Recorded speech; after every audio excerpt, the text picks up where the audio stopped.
things are considered the best ever with healthcare, with crime. I know we're all those stats, but with education, yet we're more depressed than we've ever been. Could it be simple, John, that they don't have that purpose that's required of their creation 100%. and what makes them and drives them, especially when it comes 100%. to men?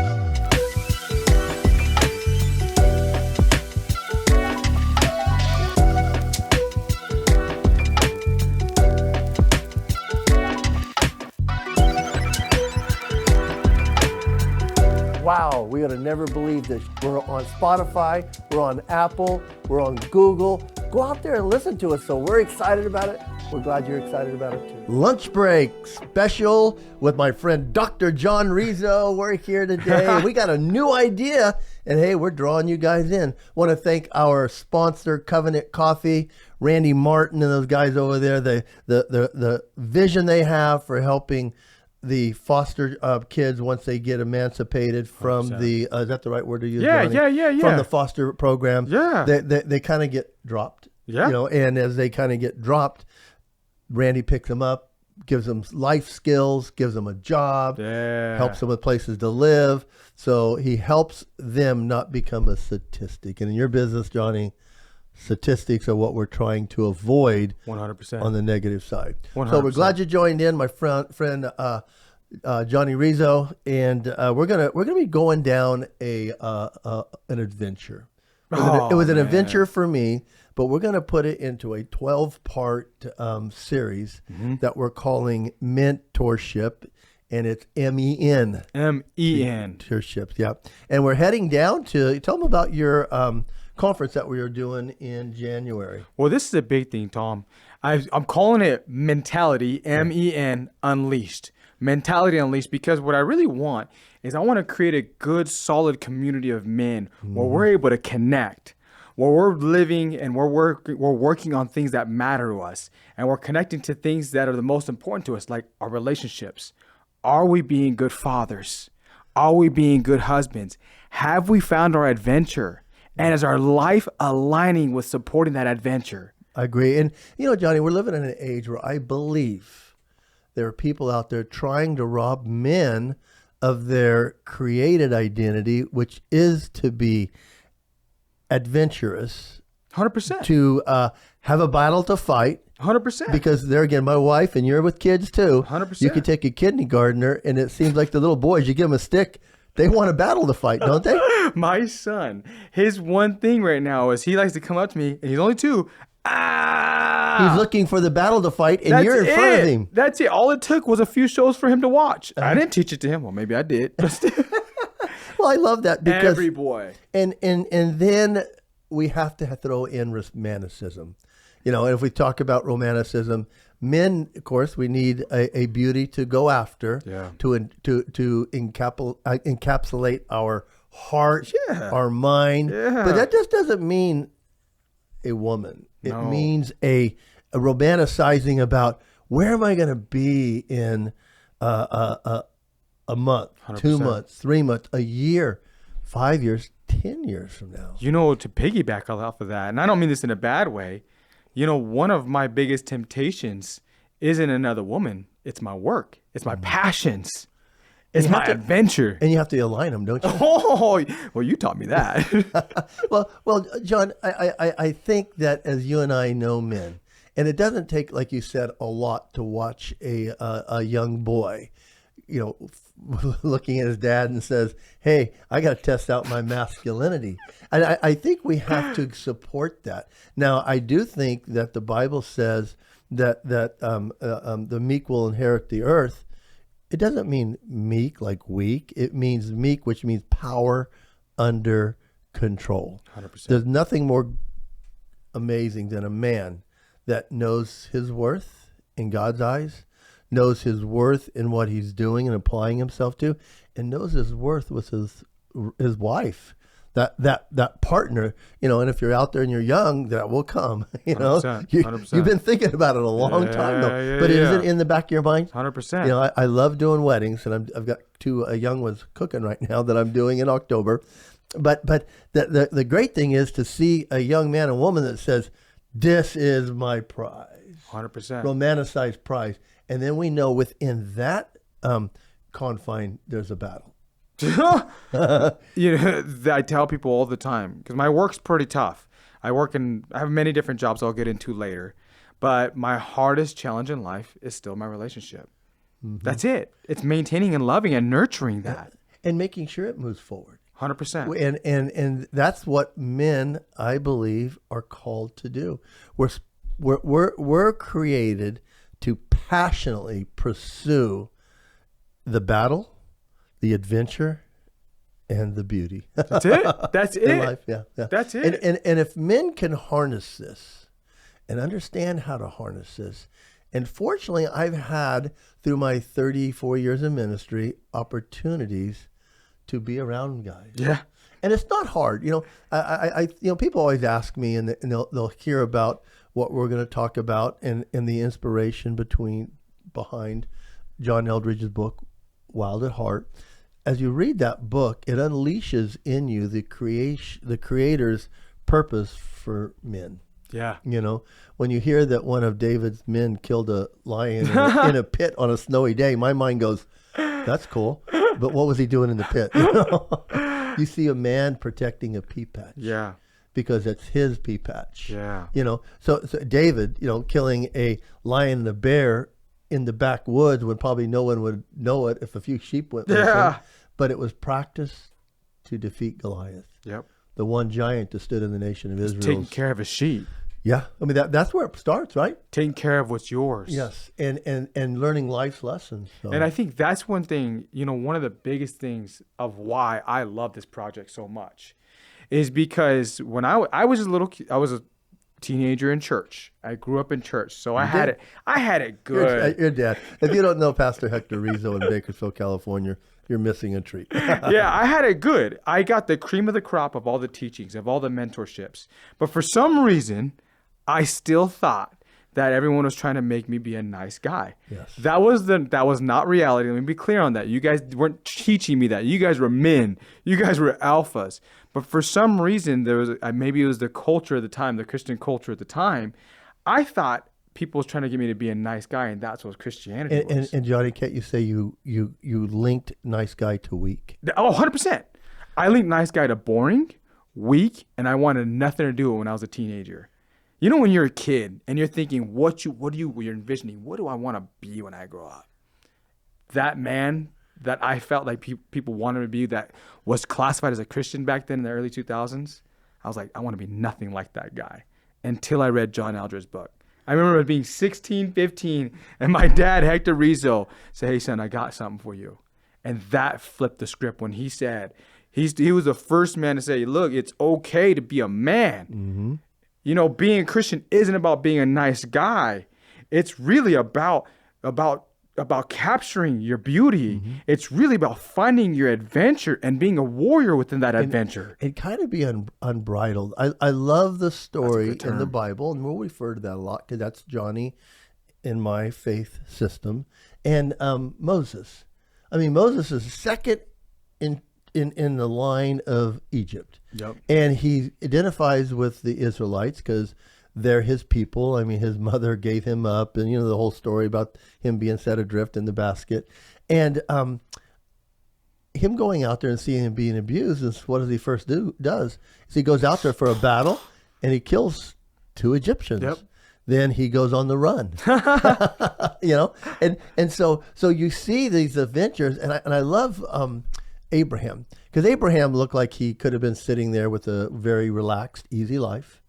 Everything would have been maybe given to him or whatever. His family seemed to be prosperous, but God says, Abraham, I got a journey for you. And all he said was go that way. Right? That's it. And in that sparks inside a young man or a man. It's almost that Daniel Boone story, going into the wilderness with your gun and your provisions for maybe half a day, and you go out and you accomplish life. Yeah. You know, setting some standards, not planning to be in the history books one day, but just going about it. And I don't know if I've met a lot of people that planned to set out and maybe, you know, achieve the mark that maybe history gives them or something like that. But it's all possible, and men were meant to be that. So when we go out there and we look at modern culture that wants to demasculinize a man, is that a right word? Emasculate us. Yeah, and say, hey, don't have your purpose. A man's going to get lost because deep down inside, how do they accomplish the purpose that God's given them?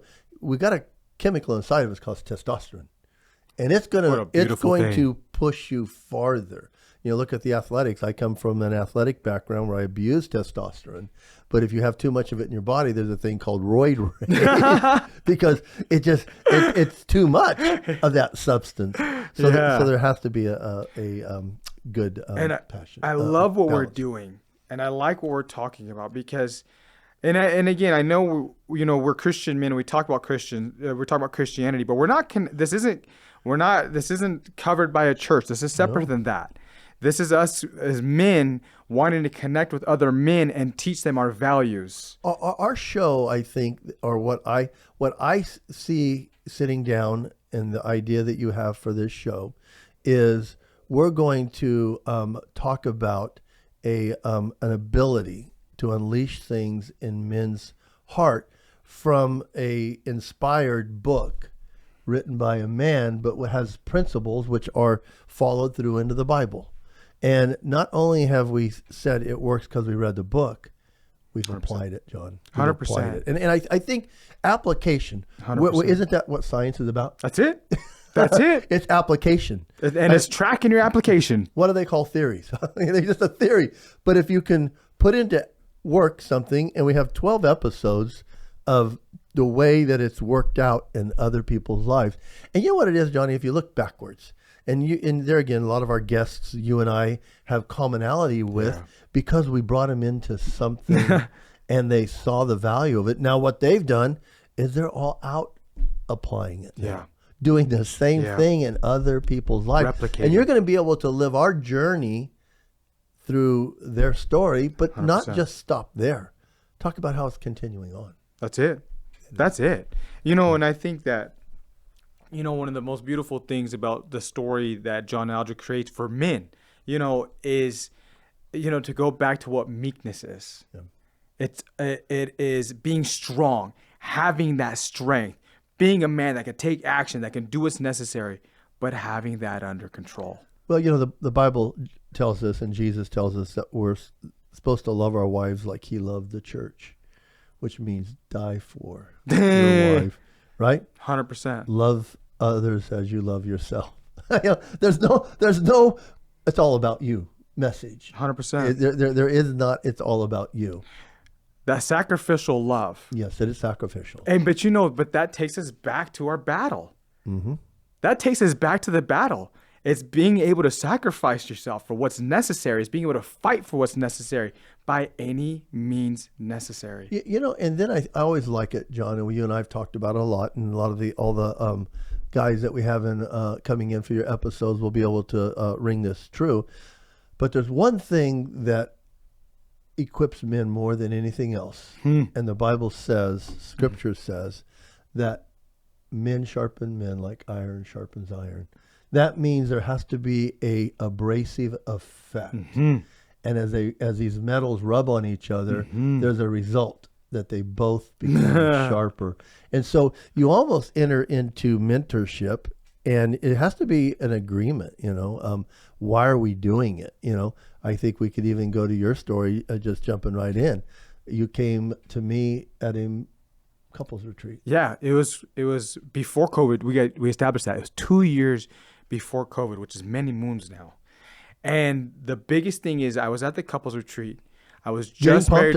I was just married to my wife, and I was scared as heck because I didn't want to lose her. I didn't want a divorce. I've had a failed relationship before that, and my biggest fear was that.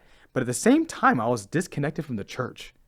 I was disconnected. I didn't feel like I belonged. When you grew up in it, and now you feel on the outside of it, right? It's such a strange phenomenon that works out. But me and Pastor Tom, he's known me my whole life, and just had a ton of love my whole life. But in my 20s, I went to school and I worked, so I was kind of absent. You worked hard. Yeah, and I remember coming to you at that marriage retreat, and just asking you, Tom, do you have a vision for me here at Valley Bible? Do you have anything for me to connect to? And I immediately said, yes, I do.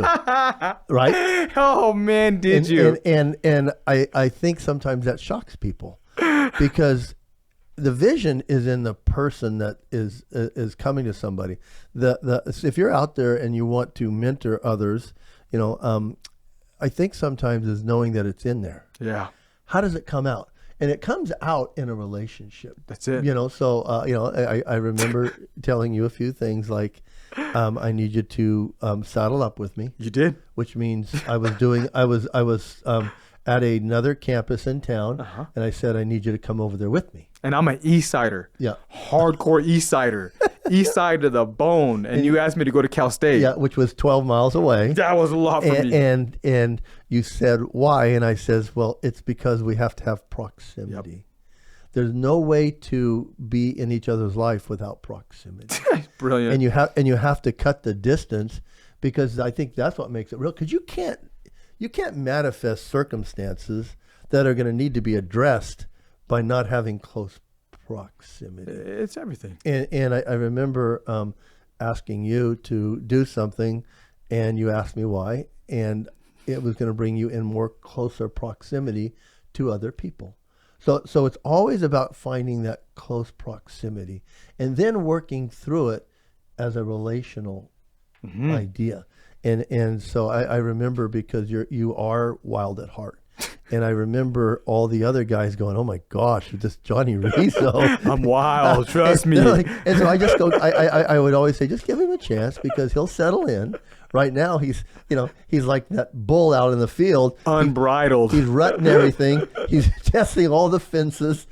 I'm still testing fences. But isn't that still the relationship? That's it. It is. And so you have to have that iron sharpening iron, sparks flying type mentality relationship, and it's so interesting, because a lot of times when you go into these relationships with other men, and I've been doing it for 34 years, sometimes their wives aren't right there behind them.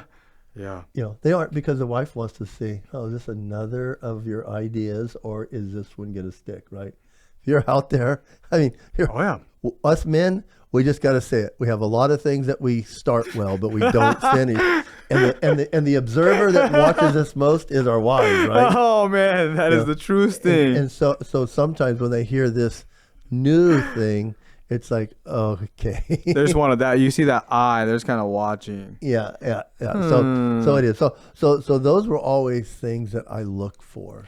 And before, and I'll tell you this, and I think this is important for somebody that's out there, and I do believe that older guys, you have something to help younger guys with, but it's not about you. And I think that's the hardest thing for other people to get, John, is they want to make it about them. And and that's I get that, and I get the temptation, but there's something. This is the thing that I love. Is I haven't been mentoring as long as Pastor Tom, but I've been doing it in the field for about 10 or 15 years. I get fed more than the people that I'm mentoring. Because you love to see their success. Oh, man, I love to see their growth. Mm-hmm. I grow more than they grow. Isn't it an excitement, John? Oh. That and I do believe that people want to leave a mark. Mm-hmm. Leave a hey, I was here. 100%. And I think it can be done in human equity. Yeah. I think human equity is something that people don't put enough value on. I think Paul in one letter writes, he goes, I don't need a letter of recommendation. You are my letter of recommendation, right? Yeah. And so if somebody is, I always tell people, sometimes if we do something and it's pretty remarkable, it's like a turtle on a fence post. It didn't get there by itself, right? Yeah. And I think that's where, pouring into people, relationships is key in everything. I started my own Mentality Unleashed group at my junior high last week. If I'm doing this with men, you try working with junior hires. And I don't get the junior high boys that are cooperative. Here you go, they got 4.0s, they have a dad and they have a mom. Heck no. They're inspired, but maybe not the right inspiration. I got the ones whose dads died, whose brothers died from gangs. I got the ones who have trouble learning, who have disabilities, who have attention deficit. I'm bringing these guys in, and I'm asking them, what do you guys want from me? I'm trying to pour into them. And you know what what they wanted? My time. They said, hey, can you come into class with me? They want that relationship. But you know what I told them? Hey, if I go in your class, I'm not going to go in and say, hey, how are you doing? I'm going to be on you. I'm going to press you. I'm going to be that iron that sharpens iron. And you know what these junior high boys said? These little kids who don't have father figures, who aren't doing good in school, who don't have much to look forward to. They said, I want it. Deep down inside, I think men want to know how to get to that next level. And I think sometimes the only way to do it is to provide that, and I do believe it's supposed to be fathers. Yeah. And we're living in the most fatherless generation that we've dude. had. Society Breaks my heart. is against fathers. Culture is against Breaks fathers. my heart. They want to cancel fathers. It's crazy, Tom. Yeah. And so you see something. I remember with you, Johnny, when I told you, hey, I need you to be with me on Sundays, but I also need have you at a Bible study. Remember that? You told me to start a Bible study. I showed up by myself for months. But we also did ours. Remember, you and I and Glenn Allen? Yeah. Who's another one of our guys coming up. So he's a boss. So as we're there, I believe that if you're a mentor, you get something out of it, but you're not probably going to get what you think. Oh no. You're going to get it, but what you will get, which is more valuable than a pat on the back or a feather in the hat, or even cash. You'll get a relationship that will feed back. Yep. And I think that's something that if you invest in human equity, they'll keep investing in you. And I think there's a relationship purpose that, as you get older, you need those. You may not be pouring into people as much. I have Brad Lawson on your bringing up Brad Lawson, and Brad and I still talk, but him and I started this mentorship over 17 years ago. Yeah. And now he has become an inspiration in my life because he's went on to be a senior pastor in a church in Ventura, which he told me. I think Brad told me he's been told he's the fastest growing church in the city of Ventura. Dang. So when you look back, you're like, yeah, you're able to multiply your voice into somebody else's voice that can then apply it, and it's just that multiplication factor. And you never know what it's going to multiply into, especially with Brad Lawson. Yeah, that's wild. Well, when you even see the Brads, and as our list goes, I mean, Glenn Allen. Glenn Allen is one of those guys, and I've told Glenn Allen this for a long time. I couldn't do what I did during those, probably 15, 18 years Glenn helped me without Glenn Allen there. 100%. Because he was a backbone structure that I needed and we needed to get those things done. And that guy, Glenn Allen, is one of his stories. He's a Compton Colt like me, and he talks about he didn't have nice shoes growing up. How he used the same shoes for working out, for dress shoes, for church shoes, running. Yeah, the cross-country runner. And now to see him, this guy is one of the most financial geniuses that I've ever met. And I'm glad you took him along on that ride of mentoring me, because during COVID we spent another year and a half every week. But that's who Glenn Allen was. Yeah, he never saw something unfinished. That's Glenn was like a bulldog. Oh, if he got his teeth into it, he's not letting go. And he'll pour into you. He will pour, and he'll stand you up. Yeah, and that's the thing that I think he'll check you hard. I think that's the thing that comes out in those relationships that men need. Men need to be put in check. That was one of my favorite things about him. I knew if I ran an idea by him and he liked it, it was good. And if he didn't, because he would tell you, he was straight up. But I think that's a man I can't wait to have him on. I agree. To talk about that story. You take an Adam Perez. Yeah. And Adam Perez, the episode that you've got for him is called Healing Hurt. I remember seeing him after the church had fired him for really not doing what they told him. He did what he told them. They didn't like it, and they fired him. And That's I went hard. over. It is, because church hurt's a hard thing to come over. And so I went up and put my hand on him, and I said, "Hey, you want to have coffee?"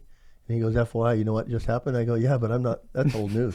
Are you ready for a new journey?" That's why we love you, Tom. And Adam did it. Brad Lawson. I love Brad because one day he called, and you have an episode with his brother that you're going to do, Kyle Lawson, and Brad just called me, and there again, Brad just got straight to the point. He goes, "Tom, would you mentor my brother?" And I go, "Okay, but you know my deal. I don't know your brother." Yeah. He goes, "Well, my brother's willing to do what you require, because you know what I require. I just like needed time, and if they had a question, I wanted them to call me. Yeah. Nobody else, just call me, and I would help you through it." And so he goes, "Well," he named off 3 people that were prominent and should have picked up the ball. Yeah. And I just told Brad I'll do it. And so you end up with those things. And Kyle's got a great story. And then you have, of course, yourself. Then you have Mike Harvey. Mike is a guy that we are actually doing business and life with, and he's actually owns a broadcasting company that's putting this a up. beast. But he just said one day, "Do you want me to help?" And I looked at him and go, "Yeah, but this will be a relationship." Yeah. And we just started it, and we started that probably 6 years ago. Wow. Then you've got Adrian Monhay. Adrian came in, and Adrian was just wandering. He was just out wandering, Adrian. And Adrian was just out wandering. And there again, these relationships take 2 years. I don't try to take on multiple. I just try to take on one at a time, because it's enough and it's worth your time. 100%. But Adrian didn't have, he had gifts, but he did not have focus. So as he was wandering, I told him that he needed to come join me at our Northwest campus, and he was an East Sider. Yeah. And he's got a large family, so the whole family joined us for 2 remember that. years, and it was kind of cool. And then Mike Green, I love Mike. He's a wounded warrior. He lost his right arm in Kabul. I'm pretty sure it's Kabul, through an IED. And when Mike and I started doing this, he had hidden potential. Yeah. And it was right on the surface. But I think everything that Mike came through, he was just, how do I get there? Yeah. And so it took a relationship, and it's crazy what Mike's doing. He had a big story right there. Tom Hollenbeck came as needing a purpose. Yeah. Tom was good at a lot of things, but needed a purpose. And so we said, let's make this purpose part of your job, which still demanded time.